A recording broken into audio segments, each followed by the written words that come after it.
और पहली बार भारत को लंबे अरसे के बाद प्रतिपक्ष मिला है, प्रतिपक्ष का नेता मिला है, वैधानिक रूप से नेता मिला है। अब वो कम से कम प्रतिपक्ष के नेता का माइक नहीं बंद कर सकते हैं, उस पर से कैमरा नहीं हटा सकते हैं, ये उनकी बाध्यता है, ये उनकी बाध्यता है।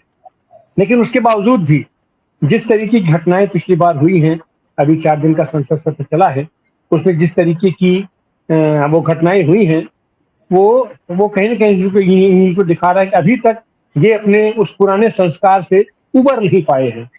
माइक बंद की गई, लोकसभा की माइक बंद की गई, राज्यसभा की माइक बंद की गई, संसद के कैमरे पर प्रतिपक्ष के नेता की फोटो न दिखा करके अध्यक्ष की फोटो दिखाई गई। जब मोदी जी बोल रहे थे उस समय सारा का सारा फोकस केवल और केवल मोदी के ऊपर था और कुछ नहीं दिखाया जा रहा था, संसद का प्रतिवाद नहीं दिखाया जा रहा था। इन सारी चीजों का तो अपना था ही। एक चीज और जो चीज देखने को आई कि इस भारतीय जनता पार्टी की अकड़ अभी ढीली नहीं हुई है, रस्सी जल गई है, ऐठन नहीं गई है। अभी उनका कहना है कि जितना पूरे के पूरे प्रतिपक्ष मिलाकर के सीट नहीं पाया है, उससे ज्यादा सीट भारतीय जनता पार्टी पाई है, 240 सीट पाई है। उनको कौन बताए कि पिछली बार आपने जो नारा दिया था, 400 पार का नारा दिया था, वो नारा जनता ने नकार दिया। अब जनता कह रही है कि नहीं, भारतीय जनता पार्टी का शासन नहीं चलेगा, वो सत्ता में नहीं है, उसका एकाधिकारवाद अब नहीं चलने वाला है।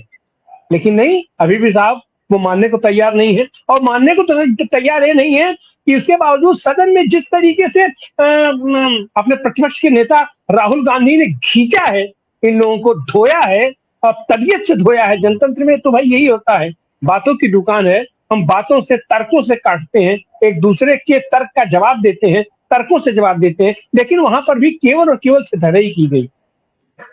अपने प्रतिपक्ष के नेता राहुल गांधी बोल रहे थे, उनको टोकने के लिए प्रधानमंत्री खड़े हुए, गृह मंत्री खड़े हुए, ये रक्षा मंत्री खड़े हुए और तमाम लोग बीच में उसको टोका टोकी करते रहे।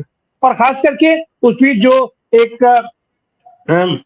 हमारे प्रतिपक्ष के नेता राहुल गांधी का कहना था कि केवल आप ही हिंदू नहीं हैं, आप हिंदू धर्म के ठेकेदार नहीं हैं, हिंदू के नाम पर आप कलंक हैं, हिंदू के नाम पर आप देश में घृणा फैलाते हैं, आप लोग केवल और केवल ये घृणा का संचार करने वाले हैं। और इसको लेकर के सदन में भी उन लोगों ने उनको चैलेंज किया, बार बार टोका, और अब पूरे देश के पैमाने पर उसके प्रतिकार में हिंसा करने पर आमादा है।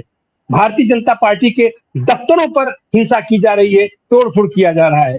अब भाई ये गुजरात में खास करके हमले हुए हैं, ये कांग्रेस पार्टी के दफ्तर पर हुआ है।